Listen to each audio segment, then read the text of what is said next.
Hello and welcome back to another episode of Vikings Happy Hour. We're here to recap all of Vikings free agency so far with Doogie and maybe get some scoops along the way. So go grab your beer. Hopefully it's Lake Monster and enjoy the show.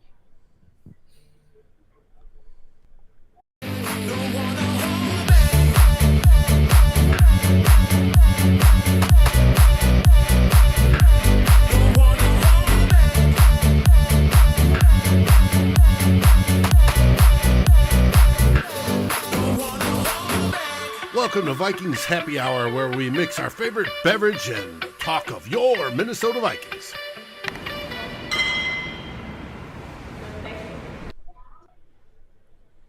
Hello and welcome back to another episode of Vikings Happy Hour. I am your host, Matt Anderson. I'm joined by fellow Climbing the Pocket members, Miles Gorham, Ryan Ortega. Dave doesn't have a last name.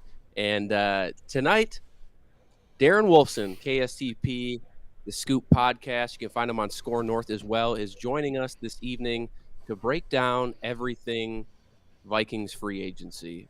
Doogie, how are you this evening? It's been a little bit since we've seen you.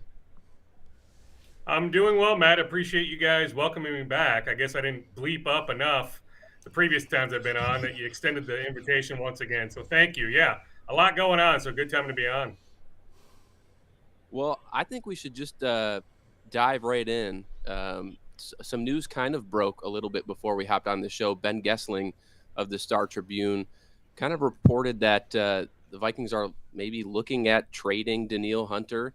I know the other day when you were on with Judd that you had mentioned the New York Giants as potentially being a potential fit just because of the Andre Patterson connection there. Do you have any updated info as far as Danielle Hunter's status with the team goes right now?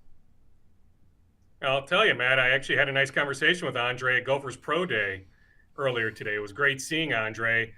Judd volunteered the Buffalo Bills. It's pretty clear the Bills were after a pass rusher with the amount of money they spent today on Von Miller. So Judd's steam on Buffalo having trade interest in Danielle, I trust that. I wasn't able to source that out myself, but Judd's been doing this for a really long time. I mean, heck, he's had NFL contacts going back 25 plus years. So I trust when Judd puts something out there. Here's what I was told on Danielle, that he is comfortable playing in a 3-4. I had a friend of his DM me earlier today asking if I had heard anything new. He said Danielle is currently out of the country, so it'll be interesting. Danielle gets traded here in the next 24 to 48 to 72 hours, trying to reach him as he's at an exotic location. Not necessarily that exotic, but he is far away from the Twin Cities right now. Ben's got good sources.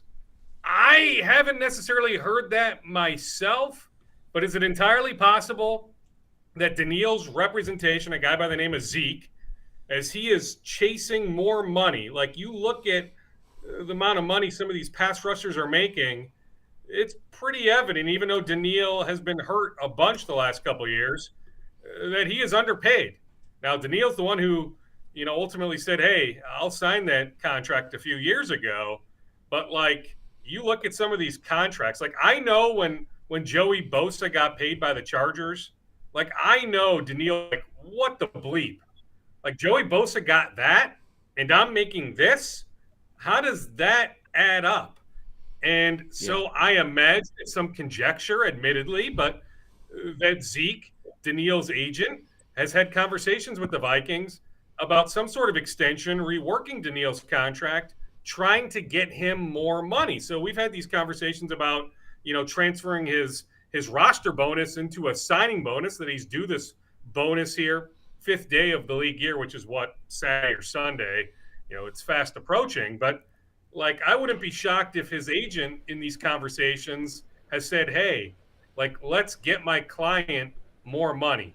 And so I wonder if there's a roadblock there. That's where the Vikings now are possibly, based on Ben Gessling's tweet, re-engaging some teams on the possibility of a trade.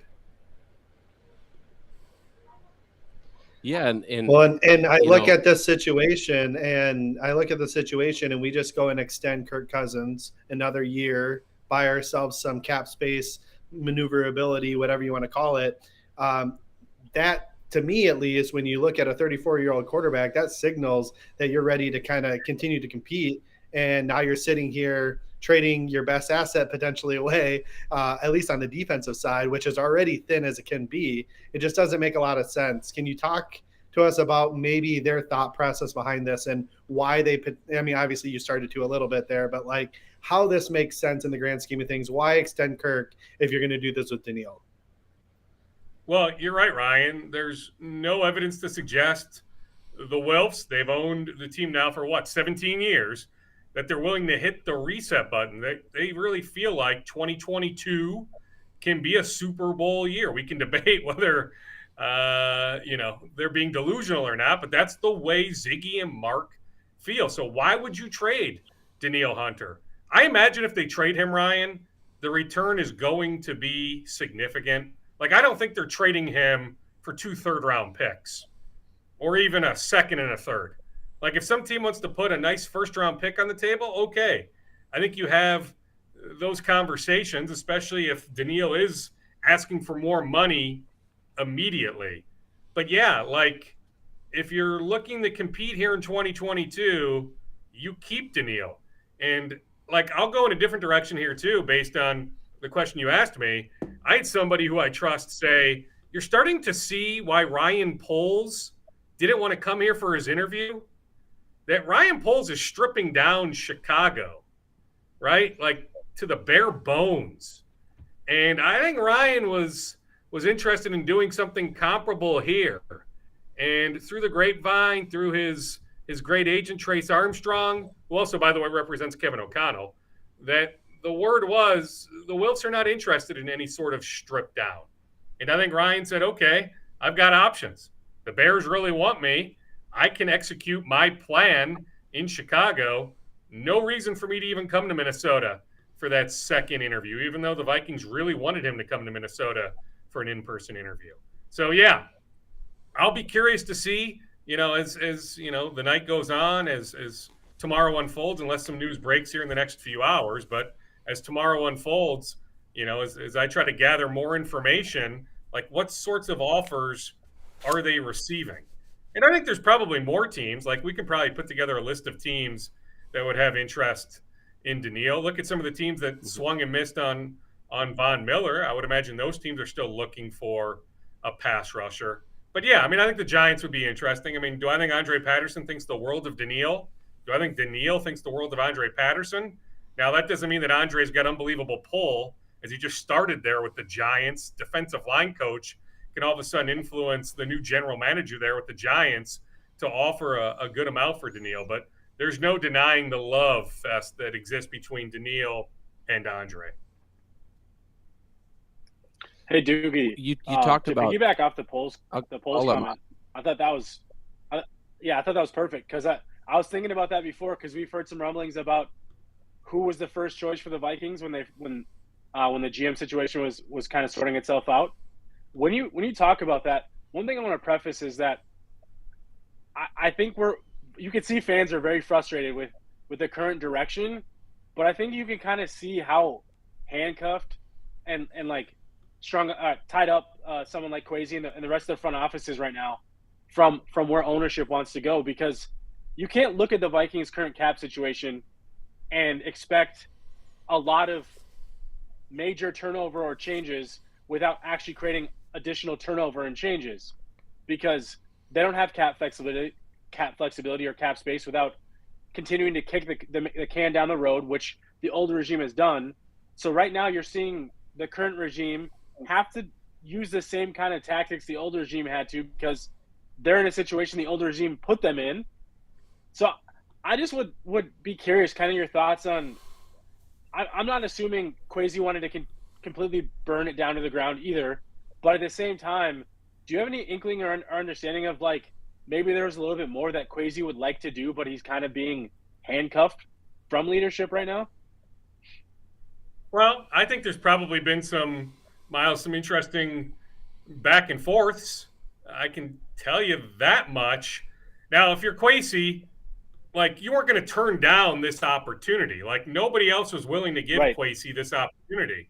He he was so on a list of initial candidates for some other organizations, but he wasn't a finalist anywhere else. No guarantees a year from now, 2 years from now. So you were never going to turn down this opportunity. But yes, I think he has been handcuffed. It's a little bit more opinion with some fact sprinkled in there. But yeah, I get the sense that he's been handcuffed in some regards. Not fully, but in some regards. And you're right about kicking the can down the road. Like the Harrison Phillips contract was just filed. I saw that his cap number for 2022 is like 3.5, 3.6, 3.7. The guaranteed money is 12.5. Like they're spreading that thing out. And with Cousins, with the 2 voidable years, right? They're kicking the can down the road. And there may be more. Now, on Adam Thielen, like I don't think they're kicking anything down the road there. I see Adam here, like 100%. I see Adam Thielen, a member of the Vikings this year, but I also don't see him making the amount of money he currently is slated to make. So that'll be a situation where they rework that, where he's going to have to take a cut. But like Harrison Smith, like they can do some stuff with Harrison's contract without his consent, without his permission, right? So like there's all sorts of different scenarios we can look at. But yeah, it's some of the same tactics as the old regime with Rob Brzezinski still in place. Let's not forget, Rob is the cap guy. He hasn't gone anywhere. But yeah, Miles, they're kicking the can down the road, which to me, even though the cap is going up, it'll go up in 23, it'll go up in 24. I still think that's a slippery slope. Doogie, you sent this tweet out talking about there's no plan A. It's quite fluid, many tentacles around. Me being an old-time logistician, we always had plans upon plans upon plans. And of course, once everything starts, that's the first point for deviation. But it blows my mind that there wasn't plans in place, whether they didn't have enough time to make them or whatever, at least notional ones, to go with. Are you hearing that there are no plans? It's just they're doing this by feel? There's definitely a plan. Like, I don't think they're going by feel. But, like, what I mean by that is they go to Michael Pierce. They say to Michael, we want you back, but we want you back at a lower number. We're willing to lop off your 2023 contract. We'll allow you to hit unrestricted free agency 1 year from now. 2022 will be the last year of your deal. He says, I don't know about this 3-4. I'm requesting my raise. I'd rather hit the market now than a year from now. And simultaneously, they're having dialogue with Phillips's agent, right? Like, but they weren't going to have Pierce and Phillips with Tomlinson still here. When you look at the Tomlinson contract, not a whole lot you can do there. So, like, they weren't going to pay 3 defensive tackles absurd money, right? And you still have Armand Watts, who's fully capable. James Lynch can play inside. Like, you don't need all these defensive tackles, right? So it was going to be Pierce or Phillips. Okay, well, Pierce says no to what they presented. They then pivot pretty quickly to Phillips. But I'm telling you, like, those conversations were being had simultaneously, where they have multiple members of the front office making phone calls. Somebody's on the phone with Michael Pierce's representation. Another person in the front office is on the phone with Phillips's representation. Like, a lot of those things were happening, like, almost at the same damn time. Okay. You mentioned Adam Thielen. You mentioned Harrison Smith. Do you have any update on Eric Kendrick's situation? I knew that he potentially could be a restructure candidate. Yeah, I'll just leave it at that. Yeah, well, and good question, Matt. No, nothing that I can put out there, at least right now. I will say I see Eric Kendricks here this year, and I get it. Like, you look at his contract, and it's another one of those, just connecting some logical dots that it does seem like something could take place there. So if we have some news on that front soon, I will not be surprised. But no, I do not have a new update on that front, unfortunately. Is there any level of frustration for you as just like covering this team? Because I think a lot of people, when they saw a new regime kind of step in, they thought well, this is an opportunity for us to kind of maybe do what Ryan Poles wanted to do, right? And kind of strip it down and regroup. And here we are through, the first couple of days of the legal tampering window, and we've signed a defensive tackle, a linebacker. I think we signed a guard today, if I remember right. And then we just retained our specialists essentially. Is there any like frustration on your end, or are you just, it is what it is, and I'll just keep kind of reporting on what I hear?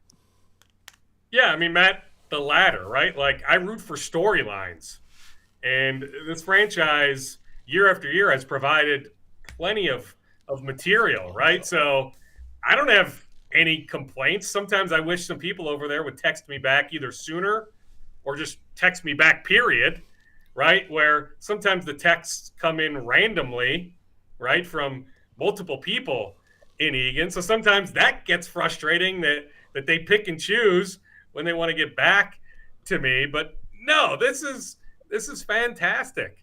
I love it. Now, I do worry about some of my friends over there, some people in the organization that I think since Andrew Miller has come in as chief operating officer, I think it's been interesting with him in charge. And, some longtime employees over there, I think are in some ways walking around on eggshells, wondering about their futures. So I worry about some people that I've known over there for a really long time, having done this in town since, late 1996 at KFAN when I started there. So there's people I've known for a really long time, not like close friends, but certainly acquaintances, people I've seen year after year, going back to Winter Park, now at TCO Performance Center. But no, this is good times. Like March Madness, it's a legit thing. March Madness in the NFL, chasing a bunch of Twins news. The Wolves are rolling. The Wild are, well, they were up 2-0 tonight until they blew that lead, but maybe they're in front right now. I haven't looked at the score update in the last half hour. So this is good times. I'm loving this right now. Hey Doogie, how much of a hindrance do you think the Kirk situation, how long of a delay it took to get a deal done? Because obviously they've been going back for weeks. They've been trying to get an extension done, obviously as early as possible so that they can plan. But of course, it didn't come through until Sunday night. The new league year starts on Monday. What kind of understanding do you get with the Kirk extension coming so late, and how much of an impact that's had on how much of an impact they've been able to have in this early part of the week, because they've had to kind of pivot what some of the plan was going to be from maybe plan B and C, because they didn't know exactly what Kirk's numbers were going to look like, because each extension was different, opportunity was different. So was curious kind of where your thoughts are there. I would say this much, Miles, like they had contingency plans in place, right? That if we get Kirk extended at this, here's the cap space that will create, then we can go this route. If he doesn't accept this, but he accepts that offer, then we can go a different route. Like they set all those things up. I mean, I was told they were meeting for 10 to 11 hours, these personnel meetings going back weeks. Like they would take a nice little lunch break. They were going like 8 a.m. until 8 p.m. at night. So even 11 and 12 hours, right? So like they set up all these different contingency plans. So I don't think it threw them, for any sort of big loop. I do think they thought it would get done before Sunday night. They initially met with Mike McCartney in Egan a few weeks ago, broke bread with him, met with him again in Indianapolis, had a number of phone back and forth. Like, I think if they were being, completely frank with you and honest, they would have told you, yeah, we thought it would get done before Sunday night, and that's why, I buy the steam from Aaron Wilson, the former Houston Chronicle beat guy for the Texans, used to work for the Baltimore Sun, now works for a prominent website. He's got really good sources. Like, I trust his intel on Deshaun Watson. I volunteered on Score North that I know there are Watson fans on the field. I'm not talking the person. I'm talking the player. Watson fans at TCO Performance Center. Aaron Wilson took it a step further, saying the Vikings made an inquiry. So, maybe that was part of the contingency planning that, if Kirk is asking for the moon, because my sense is like Kirk was never going to take any sort of drastic pay cut, anything like that. That's just not in his DNA. And he's well within that right. Him and his agent have played the last 5-6 years to me brilliantly as possible. It's a very finite amount of time that these guys can maximize their earning potential. So I'm all for the player getting as much money as possible. But I think, when you saw the reports over the weekend about the Deshaun Watson interest, at least the inquiry, I think that plays a part in, Miles, what you asked me about the Cousins negotiations, that there may have been a period where the Vikings weren't sure he would accept anything. That, of course, negotiation, try to meet in the middle, Kirk asking for the moon, the Vikings trying to get him at a very team-friendly number. That wasn't going to happen. They weren't going to give Kirk the moon, meet in the middle, but that those negotiations maybe went sideways just a little bit, to the point of the Vikings having to come up with that contingency plan of having to reach out about an outside quarterback. Yeah, which Watson's the only available quarterback that's better than Kirk. So we did hear that it was either an upgrade or Kirk, and obviously it's Kirk. Yeah, I mean, no doubt about that. Kirk has his detractors, but the only guy out there right now that is better than him, is Deshaun Watson. There's not anybody better than Kirk Cousins. No on Jameis Winston, no on Marcus Mariota, no on Baker Mayfield. Kirk is it, right? I still think he's in that 8 to 13-ish mix when ranking starting quarterbacks in the league. So, Deshaun was the only one that you would say, markedly better.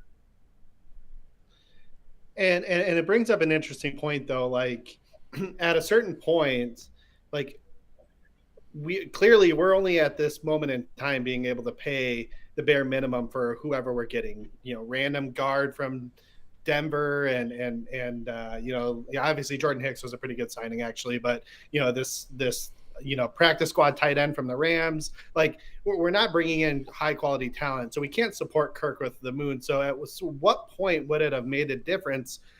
Who cares if we have the best quarterback of the group that's available if we aren't going to be able to field a competitive team around him? Of course, you guys at Score North were reporting, speculation, rumors, whatever it might be, that we may have had a deal with Cleveland for 2 seconds in Baker.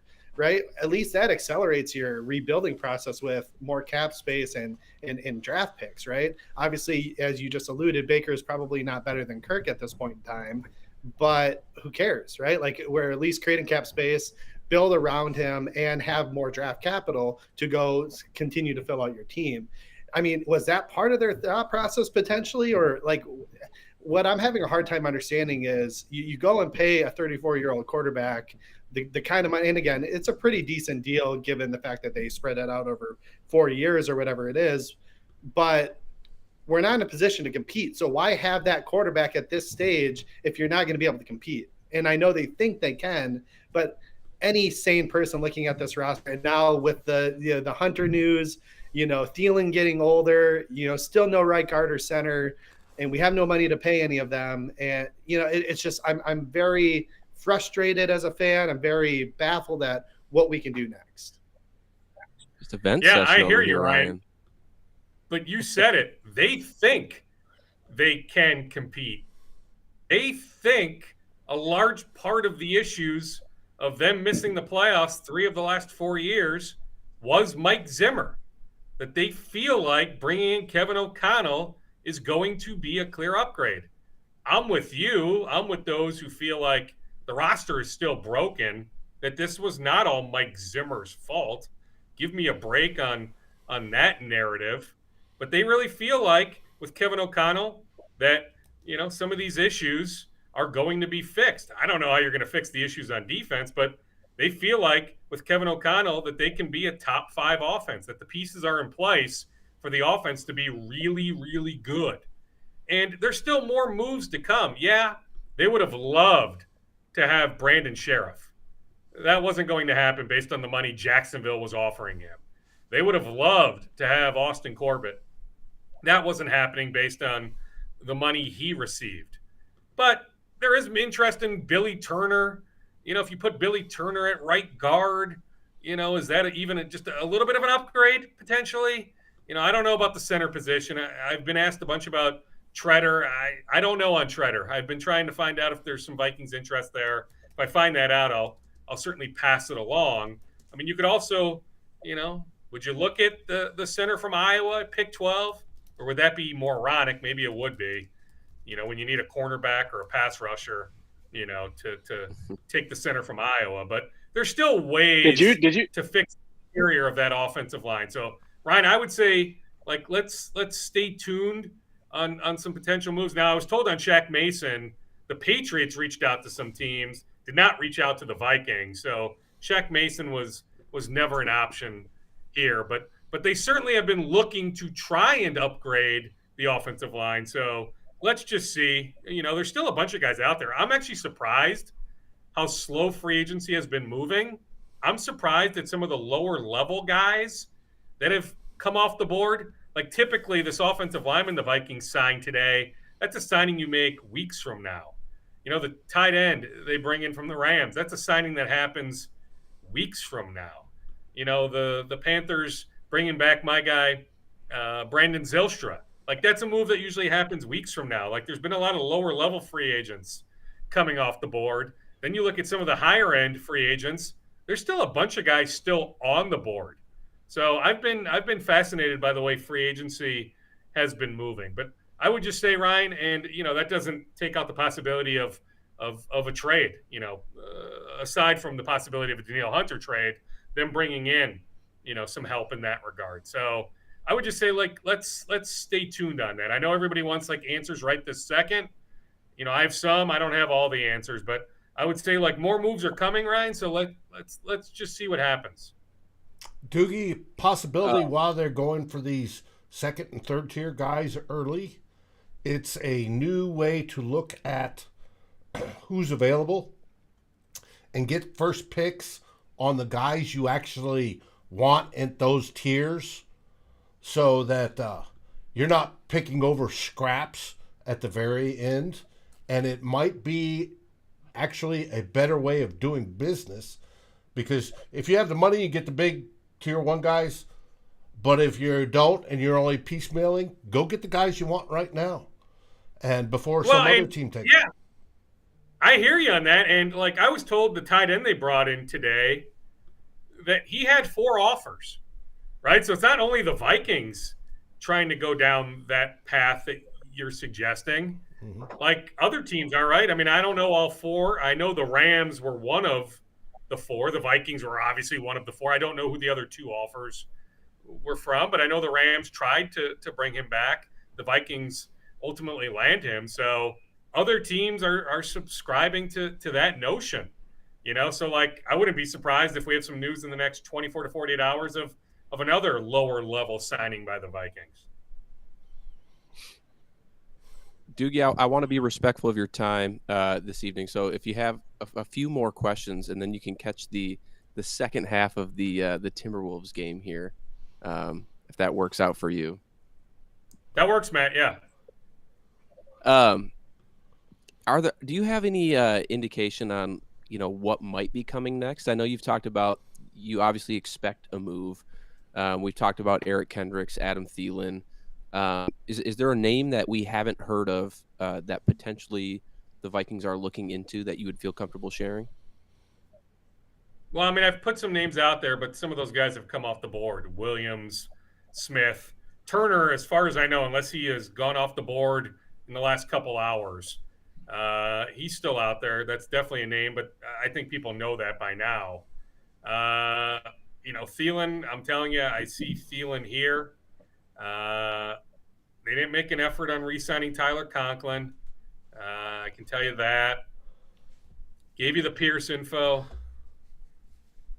I might even have to check my phone, Matt. Yeah. Any cornerback names not named Patrick I was Peterson? no on Casey Hayward. Yeah. Okay. There is interest in retaining Patrick Peterson. They have talked to Joe Siegel, his representative. There was a report. Somebody tweeted me about Casey Hayward, something attaching the Vikings to Hayward. I was told this morning no on that, so I can debunk that report that is out there. I'm just going through my phone, which unfortunately I cracked the other day, and I've got a ton of texts Mostly me sending text, not necessarily always getting a text back.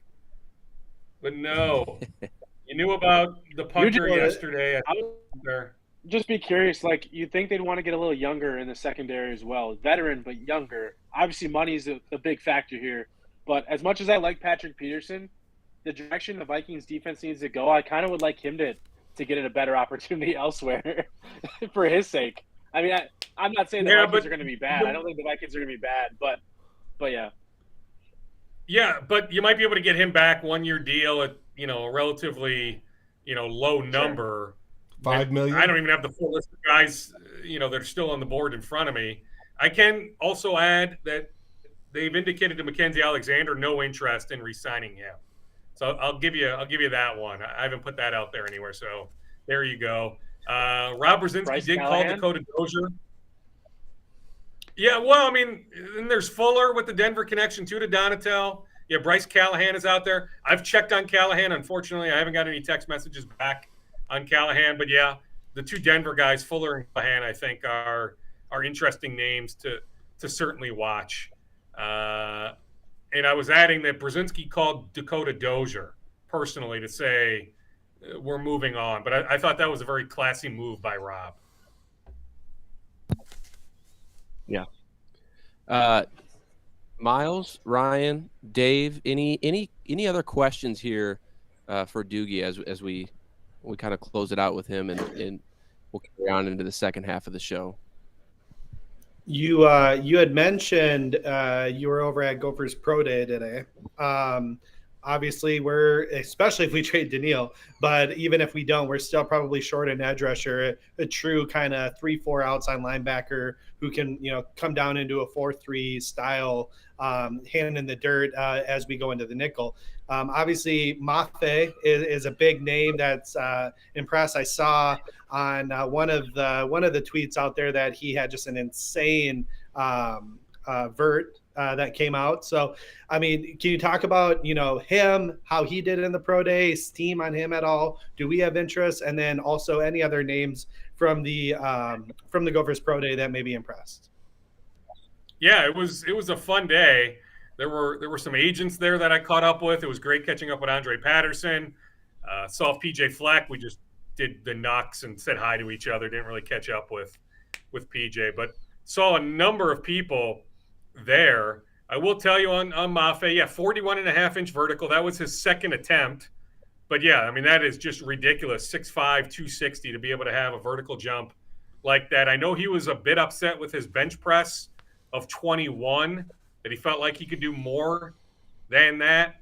The Bills had one of their defensive line coaches there. I know Andre Patterson was there. Every team had a scout, but some teams sent either their defensive line coach or their assistant defensive line coach. So sometimes I read between the lines on that. So certainly the Bills and the Giants were paying very close attention to Mafe. I saw a Seattle scout having a nice conversation with one of his agents. You want to read between the lines on that, go for it. But yeah, I mean, I'm rooting for the kid big time. I mean, small world. His old elementary school is the elementary school my boys go to. My 5th grade son, his teacher taught Mafe in 6th grade years ago. So we have all these interesting connections. And so he's a great kid. I told that to Andre. Andre had asked me what I thought of him. And I just said, A+ kid. His mom passed 4 years ago, but his mom and dad just did a wonderful job with him. So super excited to see where he lands. He did not do every drill, nor should he have. He let some of his numbers from the combine in Indianapolis speak for themselves. I mean, heck, he did those drills 13 days ago. There was no reason to do every single drill just 13 days later, but he did some positional drills. He did the bench press. He did the vertical jump. So he's impressive, but I'm not breaking news suggesting that. On Falele, there's definitely some late first round steam there. If he doesn't go late first round, I think he's off the board by pick 50. I think both guys are. I would be surprised if either guy is on the board at pick 51. So that's really impressive. I was reminded by somebody with the Gophers. He said to me, he goes, "Do you remember our first pro day?" So him saying, the first year that they were there, that regime, the Fleck regime, 2017, he goes, do you remember 2017 Pro Day? I said, frankly, all these Pro Days kind of blend together. I go, not necessarily. He goes, well, if you remember, there were only like 5 or 6 teams here. Today, 32 teams, 50 individuals. So, there were 16, 17 teams that sent multiple people. The Vikings had 3 people there, all lower level scouts. They just have so much stuff going on that, hard for Quasey to get over there, and Georgia's Pro Day was today, so they had a nice representation there. So it was hard for the Vikings to send some of their upper level people today to the U, just based on, just everything going on these 72 hours. But certainly Mafe, super impressive. Falele, Blaise Andrews did not do the bench. He's still recovering from a bit of a pec injury. I was told the plan was for him to do the bench today. So that was a change of plans from about a week ago. So he did not do the bench, but he did everything else. So Andrews looked good, and he's got position flexibility, guard or tackle. Do think he's a guard at the next level. Then Otamawu, Gophers defensive lineman, he got hurt in the bowl game, the meaningless bowl game. He got hurt in the second half of that game. It's a knee injury. He will have his own pro day in early April. So he's close. So he was there watching everything, but he's not quite ready. It's unfortunate because he could have started at the Senior Bowl. He could have started in Indianapolis, invited to both. And he's just not able to do everything at 100% with the knee injury. So he's going to host his own pro day. Should have some teams coming in early April. Actually, I don't even know if it's in the Twin Cities. I didn't check the locale on that. But early April for Otamawu's pro day. I think those are the 4 Gophers that get drafted. I don't think Coney Durr, the cornerback, gets drafted. Maybe I'll be surprised on that. I don't think Sam Schluter gets drafted. But I do think Andrews, Otamawu, and then certainly Mafe and Faalele. I think those 4 do get drafted, and Faalele and Mafe go top 50. And for everyone listening right now, if you haven't heard Doogie's The Scoop episode, I think it was a couple weeks back, but he did an interview with Mafe, and it's really good. And I highly recommend you guys go check that out if you haven't yet. Checks in the mail, man. Thank you for those kind words. Well, when is the next Scoop episode coming out, Doogie? Yeah, Dave, I wish I had time to do more of those. I joined Zolgad on Tuesdays and Thursdays, so I unleash my figurative notebook. I open that bad boy up and spew as much knowledge as I can. So I'll join Judd again tomorrow morning. I interviewed draft prospect Matt Waletzko. He's a Cold Spring, Minnesota native from the University of North Dakota. I caught up with him earlier this week. So I want to get that interview out there, but I don't even know if I have time to assemble that interview anytime soon. I'm supposed to catch up with Michael Pierce later this week. He said he would do an interview with me, so I'll Zoom with him later this week. So maybe I'll try to put something together this weekend, Dave, but I wish I had more time. On my priority list, unfortunately, TV job, number 1, podcasting is just far down that list. I wish I had more time to podcast. I love doing it.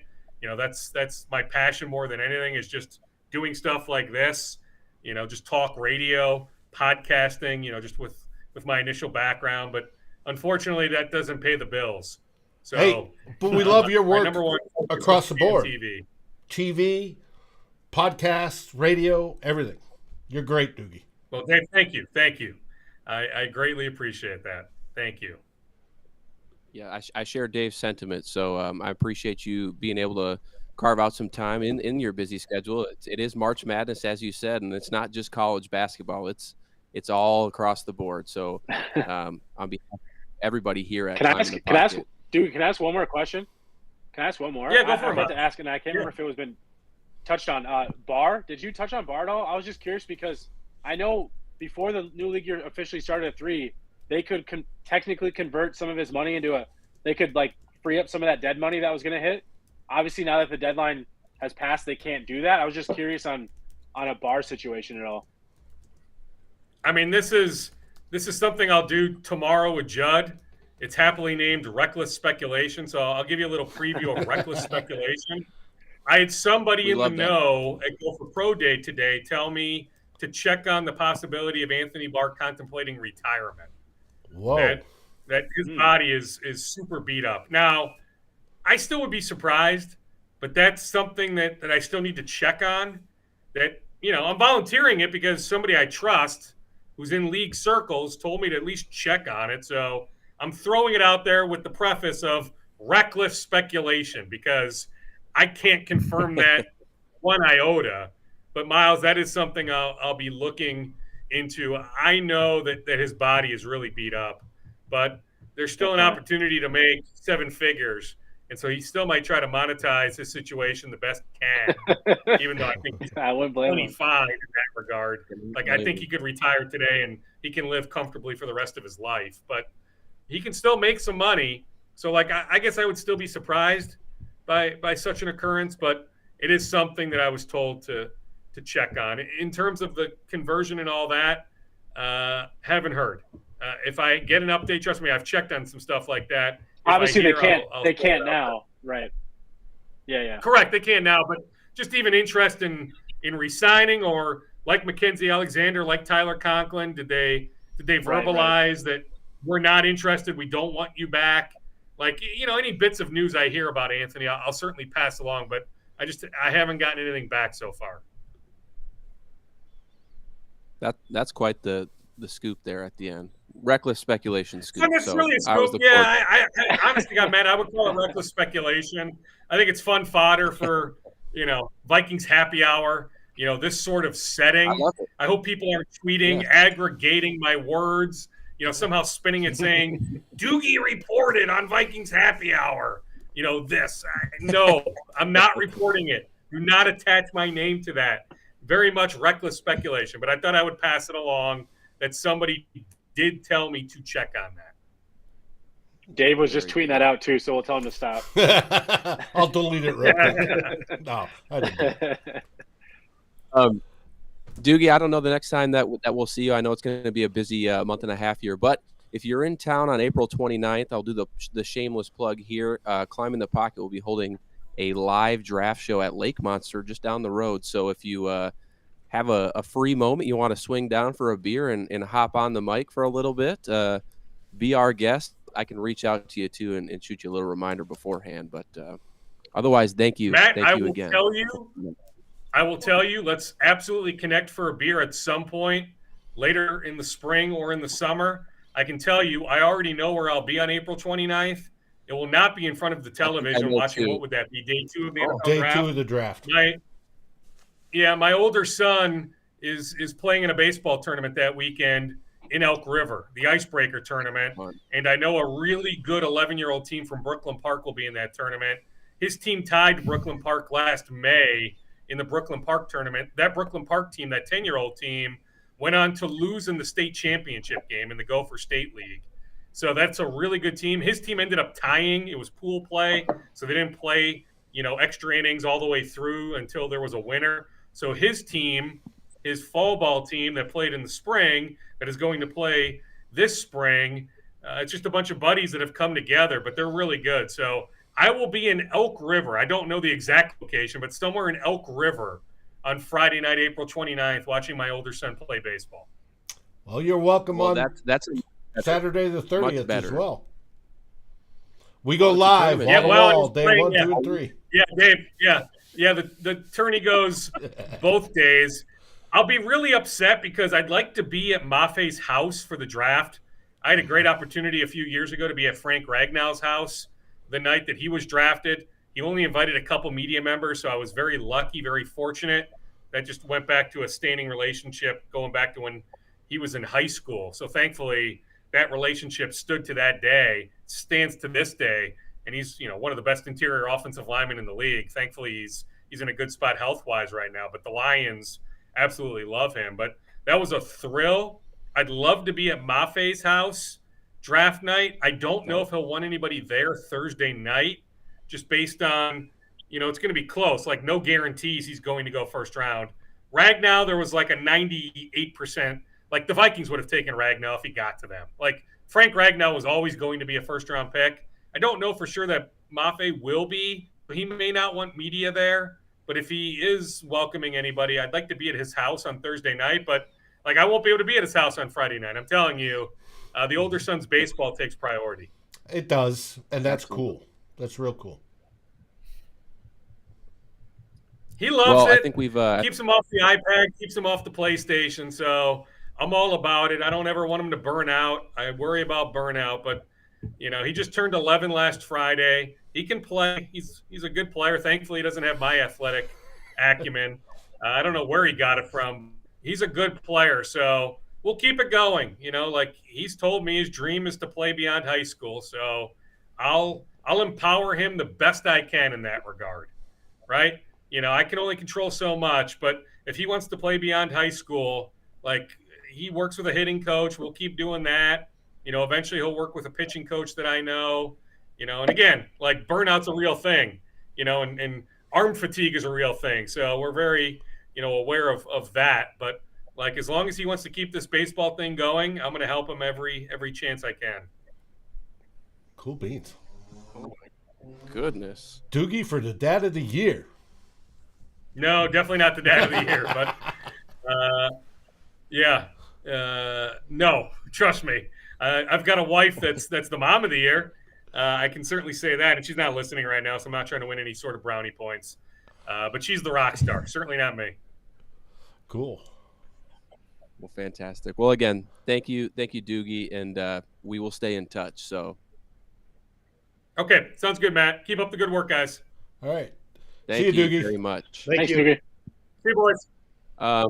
For the rest of you guys still listening, we only have a few minutes left, so I wanted to do this at the beginning of the show, but I got swept away with the Danielle Hunter news breaking in. So, shameless plug here for our sponsor, Lake Monster Brewing. Head on over in St. Paul, Minnesota. They make their unique versions of classic beer styles, putting their own subtle twist on the flavors of craft beer drinkers have come to love. They range from esoteric to approachable, subtle to over the top, and their beers adhere to the philosophy that there are always more to be discovered. And Ryan and Miles, I'm sorry. I've been busy and I was unable to get you your beer for the week.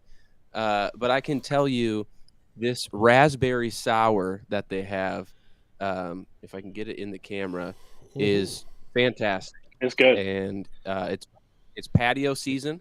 It's supposed to be a beautiful weekend here in Minnesota for our standards. So head on over there to Lake Monster, get your beer, and know that you can also come back on April 29th and check out this live draft show that we're going to be hosting. So let's break down Doogie's kind of comments here. Miles, I'll start with you. Any takeaways from what he kind of told us? I found the Ryan Poles thing very fascinating, to say the least. But anything else that maybe caught your mind? I'm gonna go with Crockett here.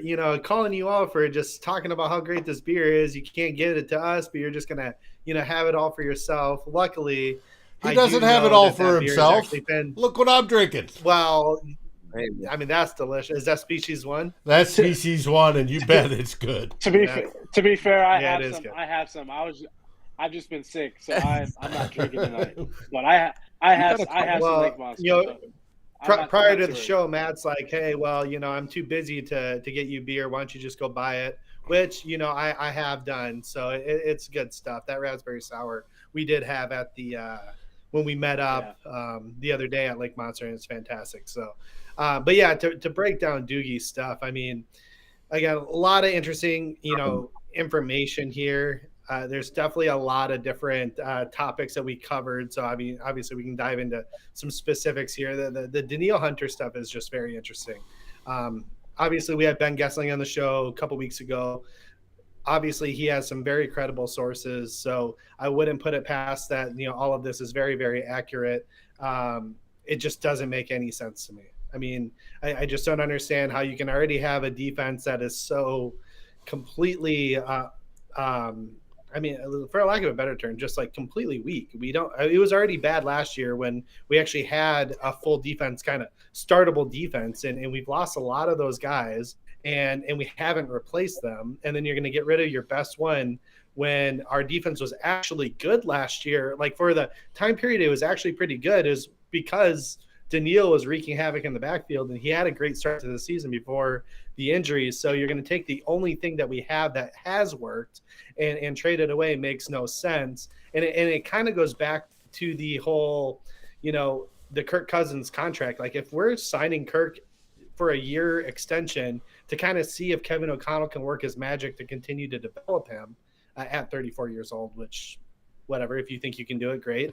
But one of the huge knocks against Kirk is the fact that he doesn't have an over 500 record, right?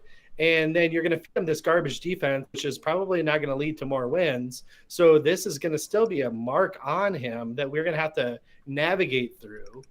And he's going to have the excuse of a poor defense this year. Absolutely, he's going to. So unless he can put up legitimate MVP numbers, you're not going to get a real evaluation of how he can lift this team up or not. So it just seems like an odd move to me. I don't quite understand it. Would love your guys' opinion here. I just don't get it. Hey, yeah, you take it away. Well, you talk about Danielle being so good when he was in. Michael Pierce was a game changer when he was in. And Pierce is gone, and Danielle may be gone. And where have you improved that defense? Now, getting Phillips over there, that's a good young move. Guy coming off his first contract. He does play well, especially against the run. So I'm not so much worried about that. He is smaller and lighter than Pierce.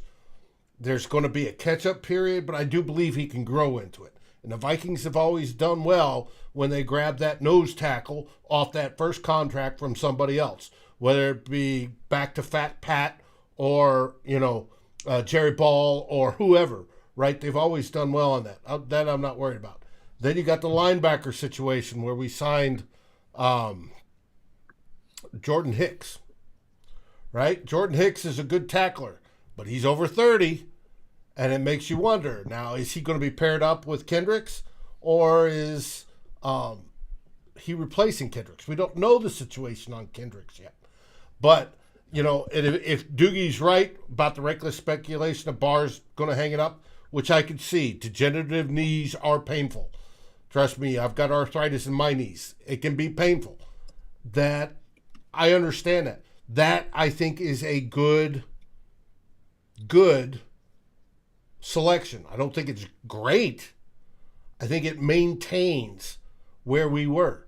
And I don't see anything that's moved the needle up on the defensive side so far. And I think that's what you're getting at, Ryan. There's nothing that's moved it. Miles, do you see anything? Yeah. Yeah. I was just going to say, with the defense and go ahead, Matt. Well, I mean, we can sit here and talk about these picks, but I think there's some bigger talking points that Doogie gave us tonight that we should probably, walk through. And I started asking you, Miles, about it.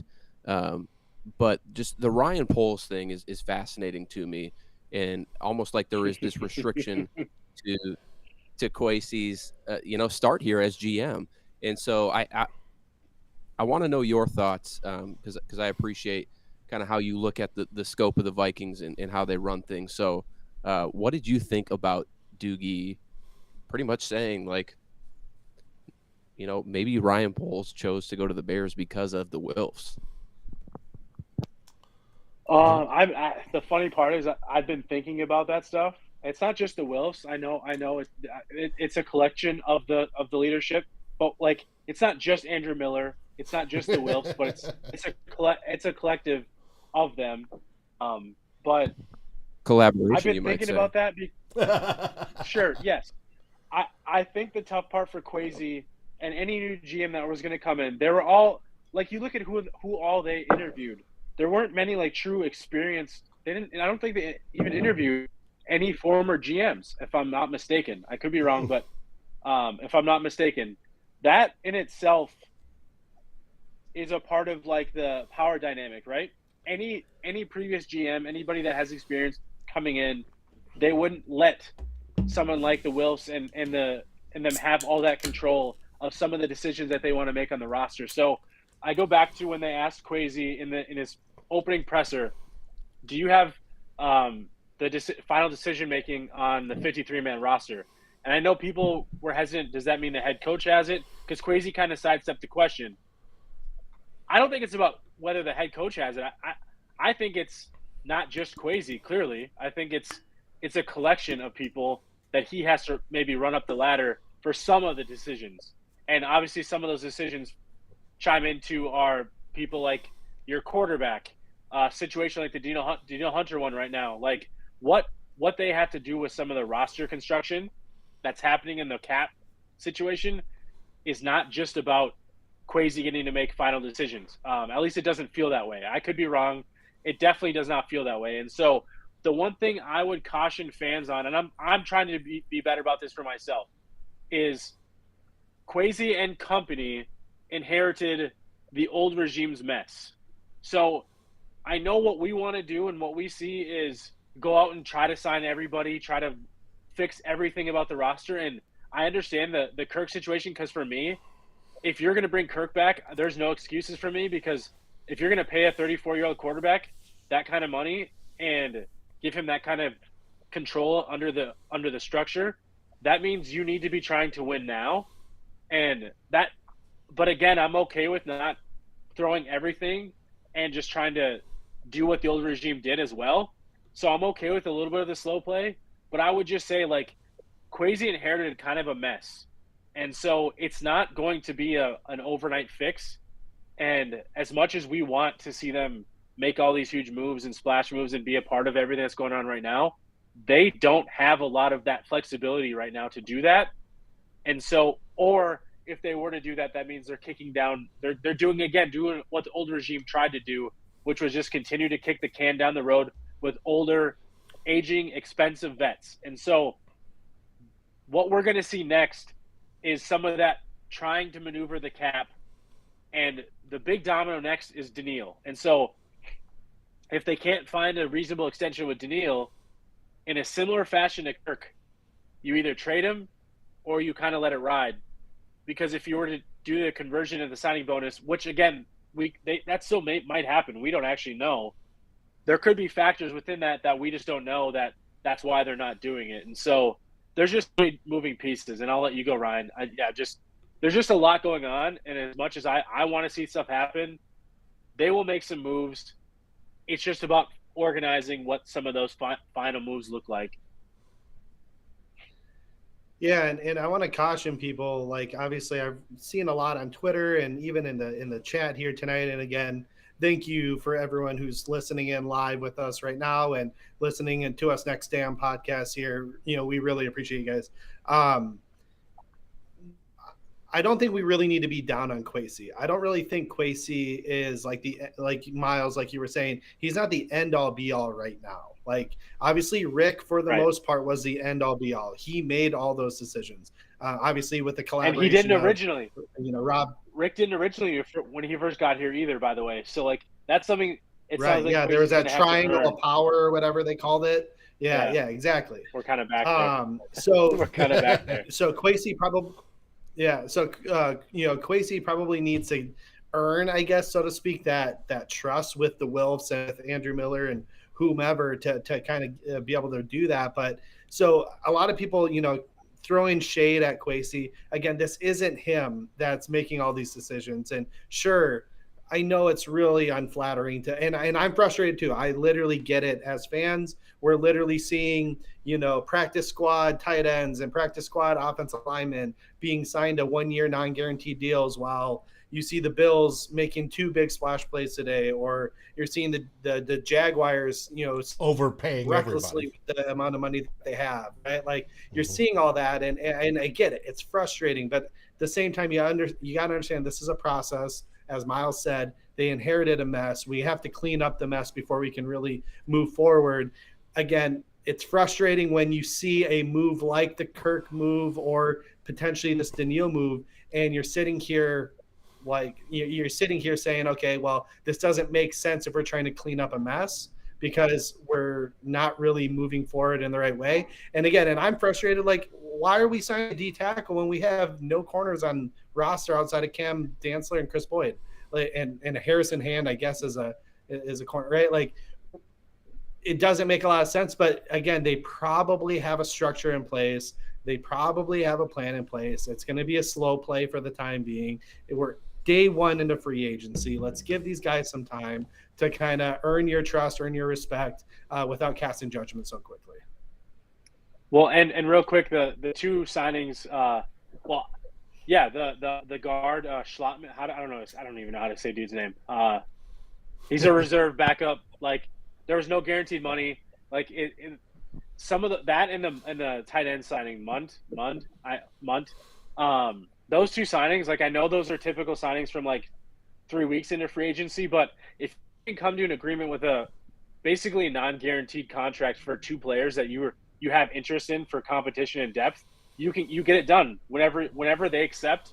You get it done, and sounds like both those guys are willing to accept right now, so they got done now. So yes, of course it's not the fun splashy names, but those still can happen.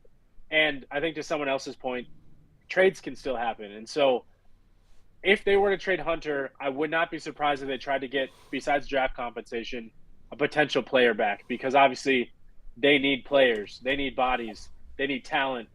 If you're going to trade a player and a talent like Hunter, it should be for a quality of players and picks. And so that type of thing. Danielle Hunter for Xavier Howard, maybe get you your corner. I'm just playing. I think that's too expensive, but I like the idea. So, well, thank you. I appreciate that. We're kind of running a little late tonight, but one thing I want to talk about before we close, I haven't really gotten your guys' reaction. The news broke when I was heavily intoxicated by some drinks down in Arizona, but Kirk Cousins is the quarterback now for this team for at least the next 2 years. So I want to get your guys' take on yes, unless he waives his no trade clause. I want to get your guys' take on the extension itself, the money, the void years. Like, they pulled some strings to get this done, and he did reduce his cap, like, which is helpful for us. But Ryan, I'll start with you, and then you can toss it to whoever. But your QB1 is Kirk Cousins through the next 2 seasons. So I see in the comments, that he's got a contract right now, at least a cap hit, I guess I should say, right now, that is applicable to the skill level that he has. And I guess I don't disagree with that, right? Like, to pay 30, like if you were to average a $31 million cap hit for Kirk Cousins, I don't really think that that's an over egregious overpay, in my opinion. Like, he's probably worth close to that. If you want to pay a quarterback like that, if you have a team that's ready to compete. As both of you guys know, and I'm sure Dave knows as well, we're in a couple different chats together. I was quite upset. I was quite upset on Sunday, and then I was very, very upset. I was very, very upset on Monday, and I won't go into all of that. But I've been quite upset with the decision to extend, and the main reason why is that, again, we're just not in position to play. We're not, like.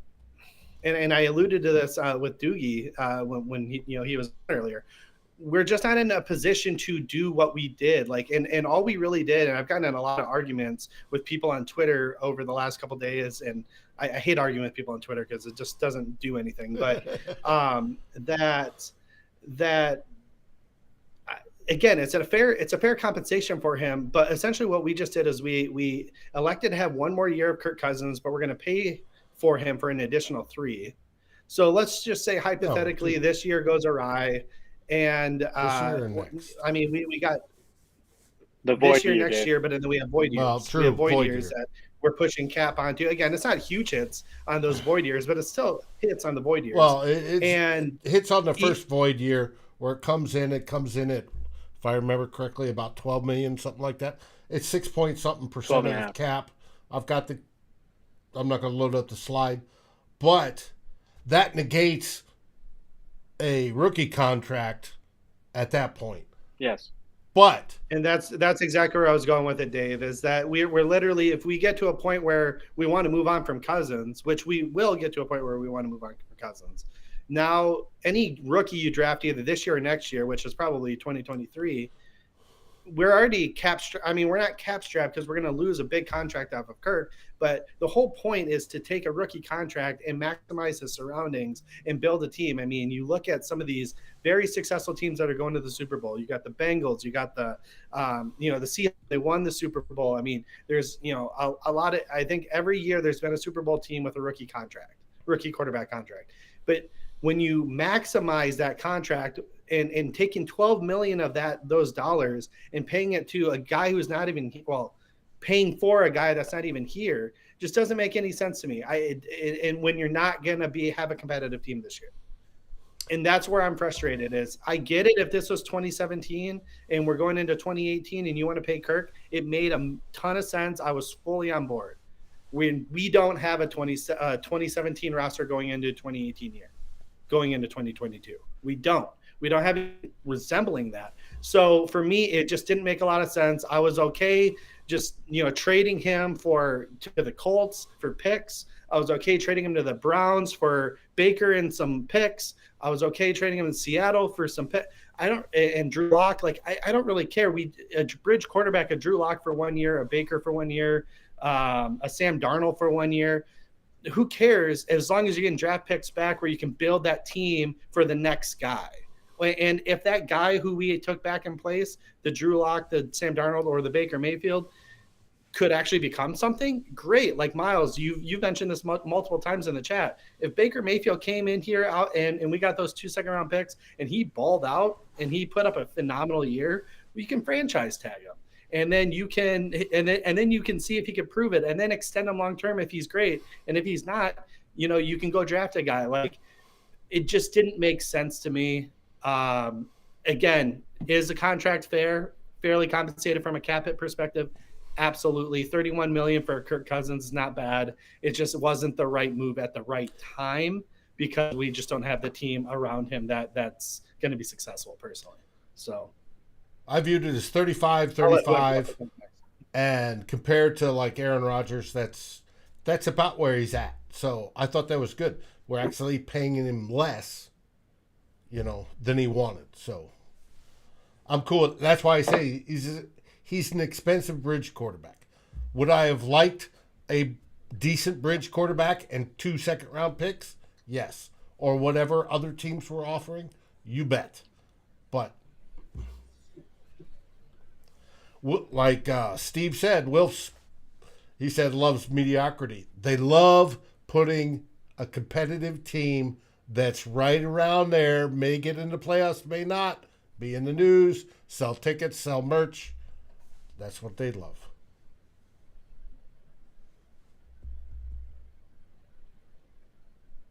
You're on mute. Matt, you're on mute. Uh-oh. Rookie mistake. Shout out to Yinka, who was just on my my TV screen for a Luther Brookdale commercial. Really? The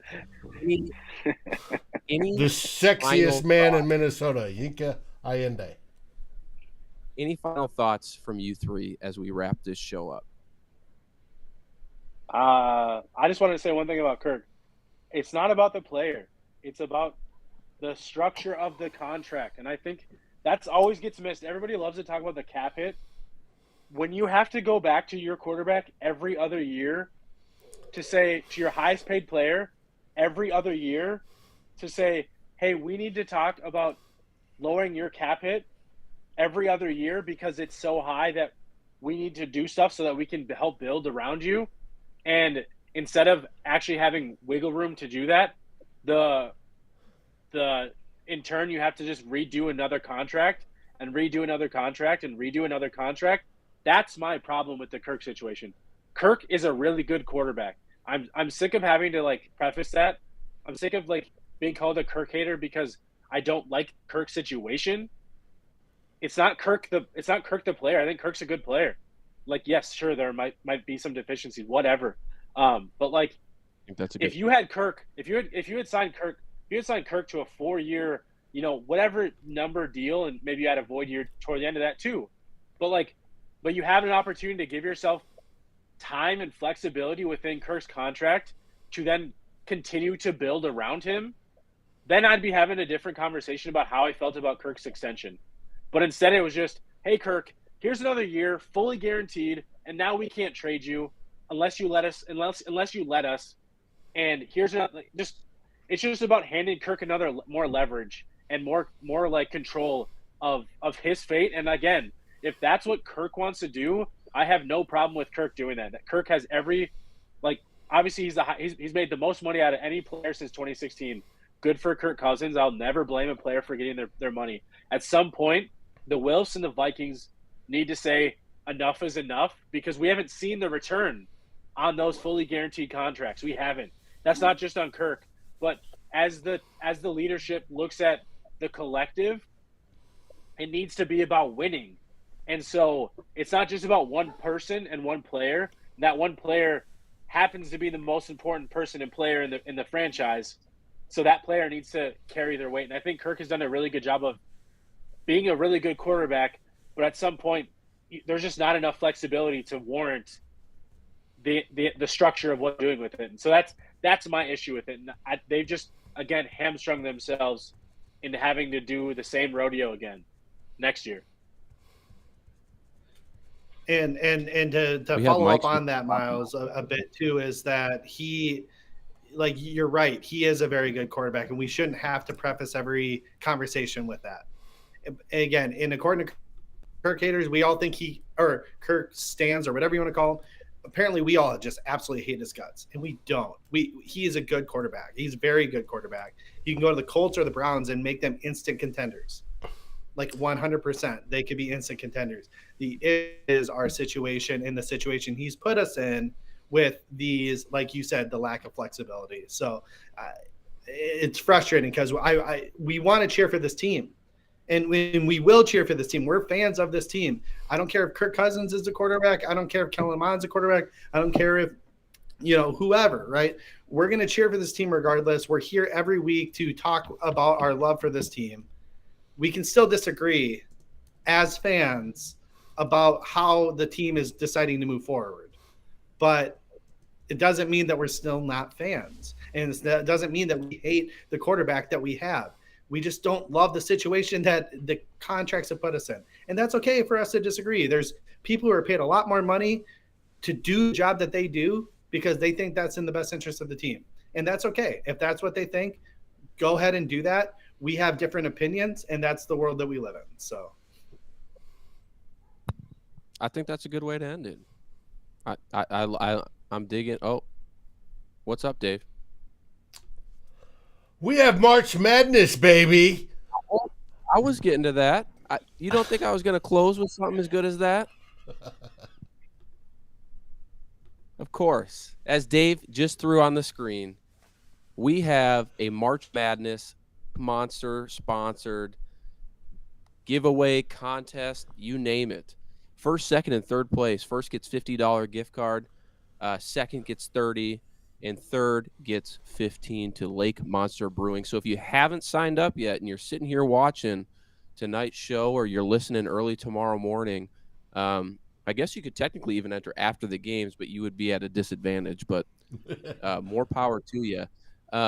Join our March Madness bracket for Climbing the Pocket and Lake Monster and try and secure one of these gift cards so you can go get some great beer as the spring weather hits us here in Minnesota, and you can enjoy it with your friends. You can buy everybody around.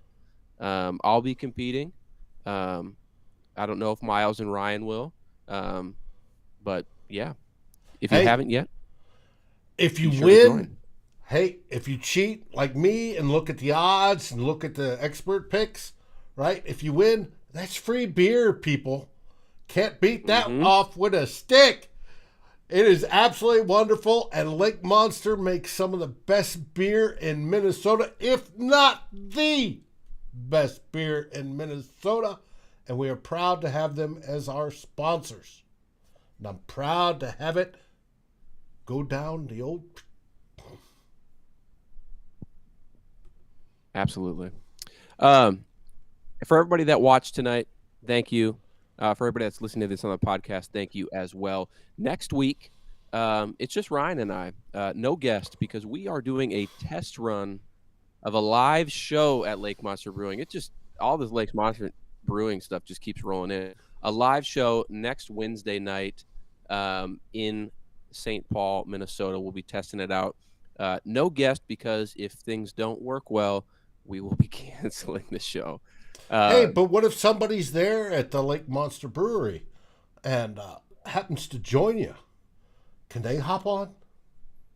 Oh, they absolutely can. We can take questions from people who are at Lake Monster, as well as just talk about any news that happens over the next week. So tune in next week for that. And then afterwards, starting, was it March 30th, we're going to hit the draft pretty hard here. So we'll catch you up to speed with everybody you need to know as we get closer to the NFL draft. So with that being said, Miles, Ryan, thank you for coming on tonight. Dave, update the fans with what's coming up this week and this weekend, and we'll call the show. Tomorrow night we have Vikings Hot Takes with the great Flip Muzzy and Eric Thompson of the Daily Norseman. We also have Tool Bloggers, myself and Derek Campbell, wrap things up on Saturday. If there's something breaking in between, I'm sure we'll put out a Vikings sit rep. But until then, stay safe, stay happy, enjoy good beverage, especially from Lake Monster, and Skol Vikings!